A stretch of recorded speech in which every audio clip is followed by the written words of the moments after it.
Tape Deck Media.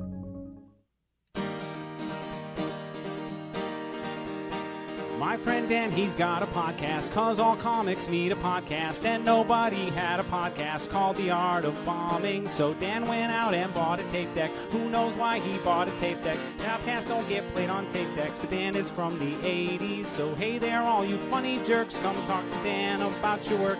Tell him all about your worst times. It's The Art of Bombing.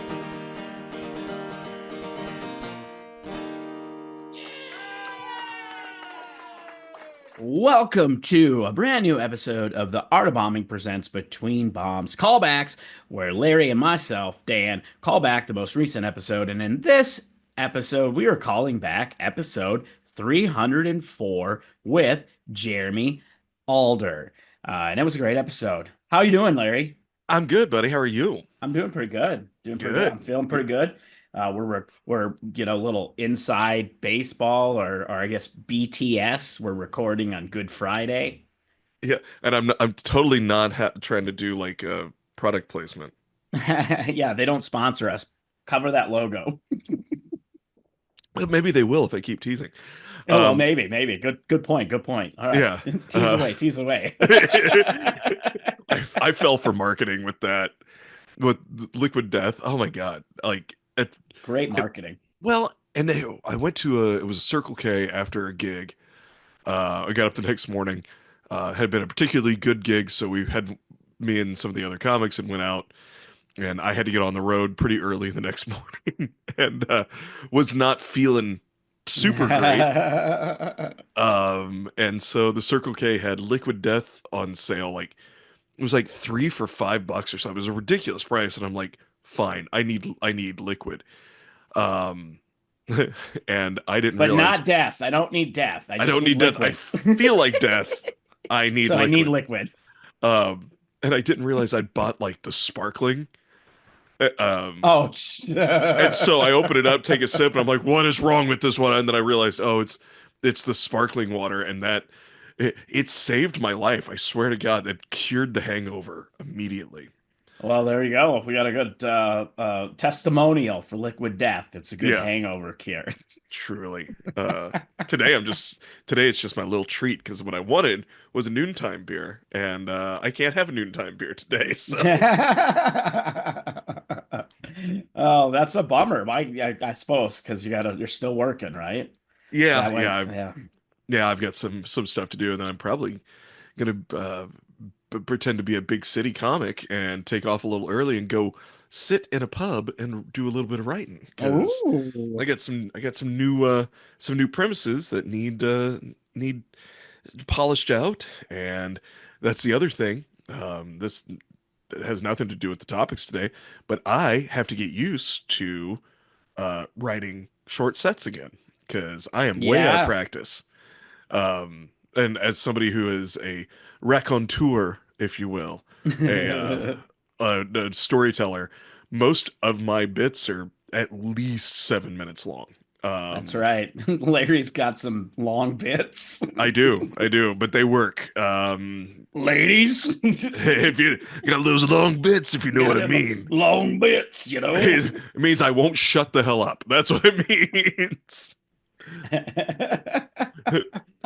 But yeah. I suppose has that been one of the biggest like changes for you, going from, because you didn't live in a small town, but way smaller than Chicago, but going from that smaller scene where you're, mostly doing shows, regular featuring and headlining, to going to the city where you have to do short sets. Yeah. Was that a big change, like culture shock for you a little bit? Yes. Yeah. The first time I went out to hit mics, and they were like, all right, it's going to be 3.5 minutes. And I went, it's what? Like, okay. What? How am I going to do this? Well, and that's when I kind of panicked, because I'm like, I don't know what that looks like.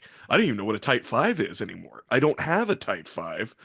And that then I have a 5. It's just not tight. It's loose. I got a loosey-goosey 5. I got a floppy 5, if you know what I mean. To go with my long bits. Floppy 5 with these long bits. Anyway, God. Uh, Anyway, you want to write together sometime? Gross. Oh, wow. Um, Wow, we're getting derailed here. yeah. Well, welcome to Good Friday. Welcome to the Dan and Larry Morning Show, where we got the long bits and the loosey goosey pie. Baruga. If you want more of the Dan and Larry morning show, you should go check out our other podcast that we haven't released a new episode in months. Ooh, anyway, Lot of that silliness over there. yeah, Yeah. yeah, Oh that's just man. more of this. But yeah, no, that's been the biggest thing for me is like going okay, because even if I've done like recently, I've done some within the past year. When I say recently, or at least the past 6 months, I've done like 10-minute spots. I've been on showcases where it's like, Yeah. you know, where the closer gets 15 minutes, where everybody Yeah. else, a couple newer people get 8 minutes, then some of us more seasoned get 10. I do 10. I can throw 10 out and just not even know what I'm gonna do. I just know my material, and I'm like, all right, let's see where my brain runs tonight, and that seems to work pretty good. But yeah, being told, hey, okay, it was gonna be 5, but then it was gonna be 4. But we got a lot of people signed up, so we're cutting everybody down to 3.5. And I'm like, I'll do my best. Just light me as soon as I grab the microphone. Yeah, just let me know I need to wrap it up. As soon as I grab the mic, just light me, and then I'll know that I need to wrap up. Which, I mean, that does kind of transition into getting the specifics about the show before accepting the job. Absolutely. Knowing what you're walking into. Yep. You got to ask as many questions as possible. I mean, and especially when it comes to like if you're on the producing side or if it's like if you're producing a new show, you got to ask as many questions when you go talk to the venue about what they're looking for, the setup of the room, getting all that information. But when it comes to doing like corporate gigs and private stuff, you really need to ask those questions. Yeah. Yeah. Oh yeah. I've definitely learned that over the years. That's key. I've learned, hey, do I need to bring sound? Do I need to bring lights? What do I need to bring what do I need to bring that's going to make this feel more like a show? Yep. What do you have? Yeah, well, and I have learned myself to ask the booker when they're like, no, I've got comics to open for you. Do you? Or do you have friends that say they've done comedy? Because I did one where that's a great point. Yeah. Well, I did a show and it should have been a killer show. And it was very good. It was the first time this guy had produced a comedy show. He's used to doing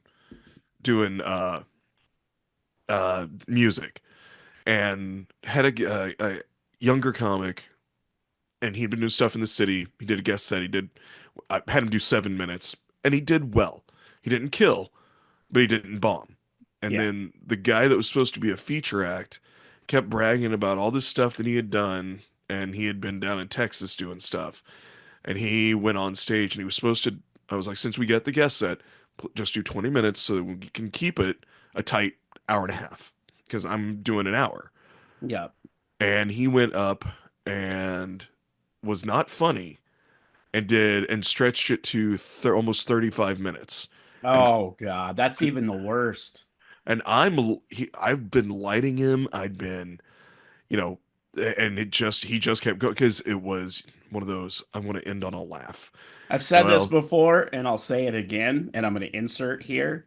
If you're a comic listening to this right now, I don't care what the show is, respect the light. Yes. Yes. Well, and that's something that was today's topic in W. Maxwell's group, is how do you deal with people that run the light? And what tackle them. That's what I just run up there and tackle them. No, I'm just kidding. Don't do that.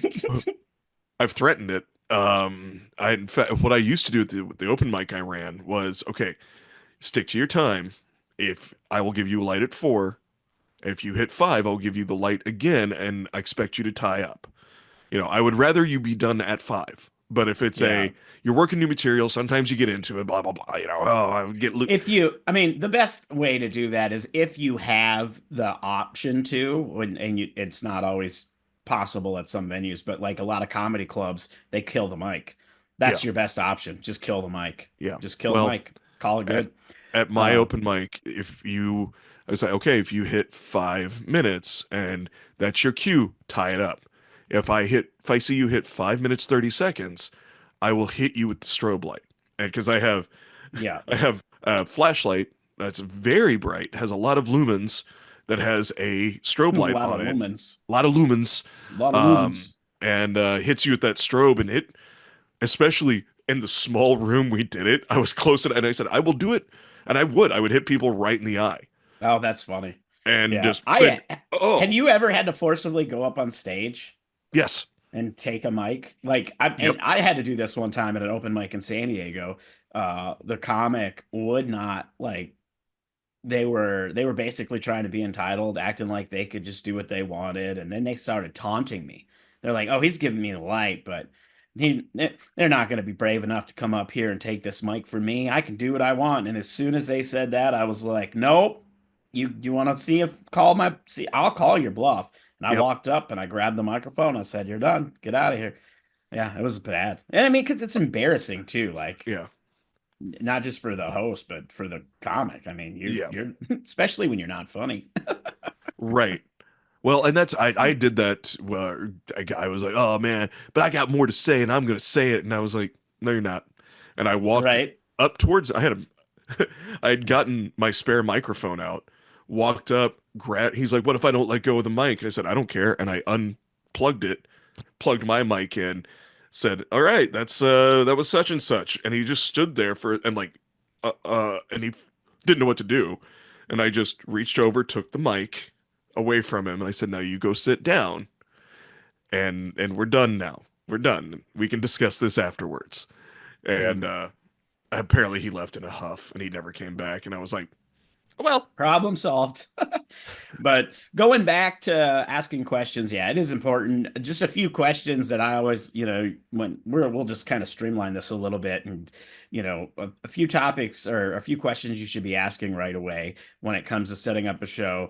You know, is there lights and sound provided? What kind of sound? Because sometimes, you know, they'll say they have a PA, but it's just a guitar speaker with a microphone.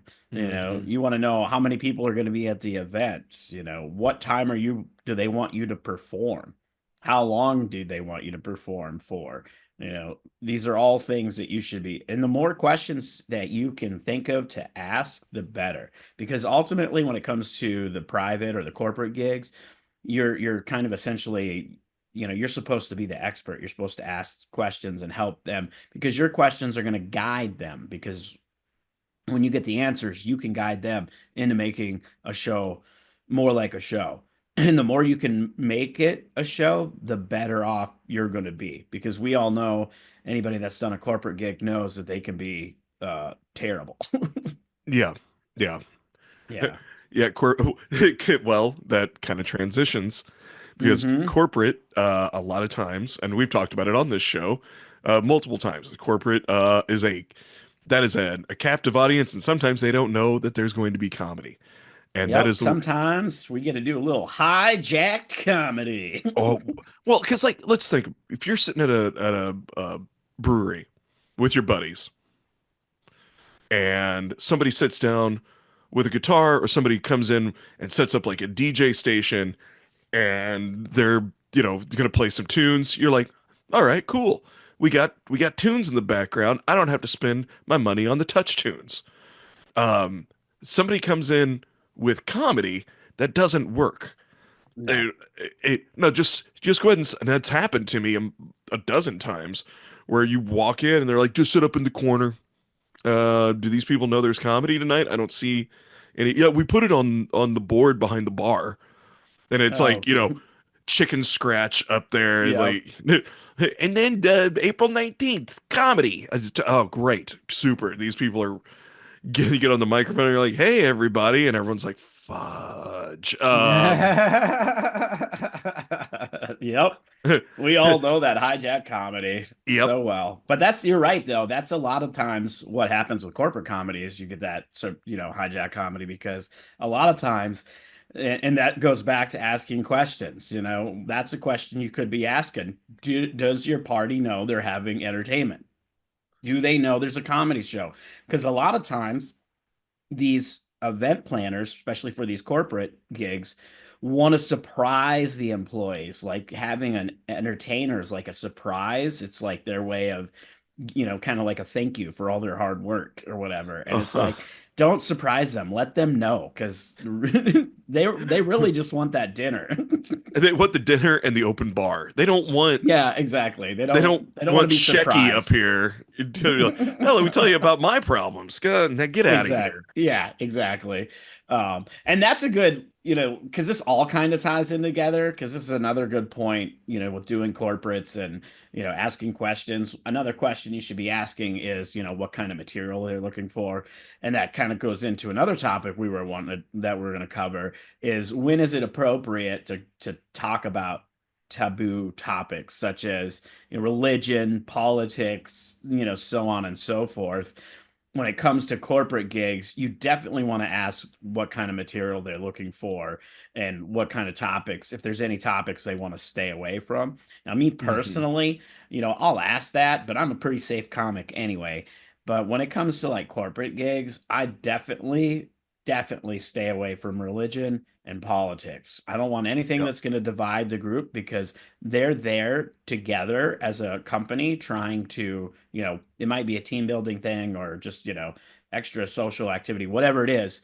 They're there to be together. And the last thing you want to do is try to divide them up, and kind of part them. Now, for regular gigs, I think, unless you're you know a great performer and writer, you shouldn't even be thinking about doing those kind of topics until you've been doing comedy for at least 5 years or Hmm. so. And that's just my personal preference. And I say that because you really have to know, because if you don't have backup material, you're screwed.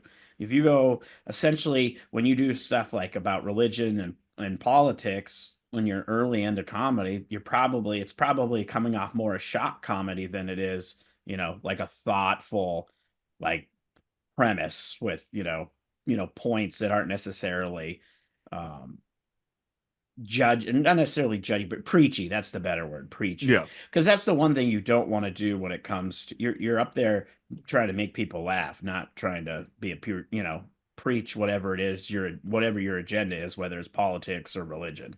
Yeah. You're not George Carlin. Exactly. Sorry, there was only one. Um, you Yeah, know, I, and there are people who are good at this stuff, but Christopher Titus is one that I always mention when it comes to doing political humor hmm because he's really good at kind of driving right up the middle. He'll make fun of both sides of politics, Yeah. when and he can tell like because I've seen him live and it was fascinating to watch because he would push and push on one side and when he could really feel like, okay, they're going to start getting a little, he would jump over and start making fun of the other side of politics. Like Yeah. he would push it until he knew he shouldn't push anymore. And then he'd make fun of the other side. And then, and so he was really good at weaving in and out of that. Yeah. Well, and that's I will say, um, Kinane has started being uh subversively political and starting to like, but he's good at hitting all sides of whatever it is he's talking about. It's not overtly political, but after, he when he hits the punchline, you're like, oh, he's been making a point, a hilarious Hmm. point. But he's also Canadian. He's Hmm. he's very good at weaving and writing, and so you have to be. But Well, that's also that comes with being able to read your audience. hmm Like, people that come well, see, and the experience too. yeah, the experience. Well, that's, the experience is, it leads to being able to look at your audience and go, I think they're gonna like this. I don't Hmm. think I should do this, but I definitely can do this. And being able to, just follow the wave that is the audience until you get your own audience, until Yep. you get your own following. Because, again, Titus, no one wanders into a Christopher Titus show and goes, "Huh, I wonder what this is about." They know. Yeah, they know what they're getting into for Yeah. sure. No, and that's a good point. When you have your own audience, you can pretty much do and talk about whatever you want, and it's not Yeah. going to matter. I mean, Dave Chappelle's a good example of that. He's cultivated his own audience and fan base that he can go. Anybody that buys a ticket to one of his shows knows what they're getting into, and he can pretty much say whatever he wants, and it's not going to offend people in the audience. Because Chappelle, you know, Attell, yeah, Jesselneck. Um, exactly. But until you get to that point, yeah, you definitely got to kind of walk that, and a lot of it is learning how to read your audience, once reading your audience. And again, goes back to the writing. If you're a good writer and you can write a good, bit, whatever it is, whether it's religion or politics, but you're doing it well enough where there's a lot of, like, going back to what you said about Canaan, you're subconsciously making a point, but you're being mhm. really, but when you're doing it, you've got a lot of, like, what I call laugh lines, your punches. You're Yeah. doing this bit, but there's a lot of punches that's making people laugh. So when you do get to the point you want to make, people are like, "Oh man, that was really funny." And, well, that really Yeah. makes me think about that. Well, and that was the point. You hit the nail on the head. What I was going to say was, when's it okay to make jokes about taboo things? Anytime, but it better be funny. Yep. Better be It funny. that's the rule. You can joke about And anything. and when it starts to not being funny and you start losing your audience, you best have some more material to go to Yep. to deviate to. Yep. Just goes to what was that last Have episode? that backup plan. Yep, that was the last episode or the episode beforehand when we were talking about being able to go, well, that didn't work, making a joke about it not working, getting the audience back on your Yep. side, and then moving forward. Yep. Exactly. Yep. Kind of do that. Push the reset button, Yes, if push you will. and we have.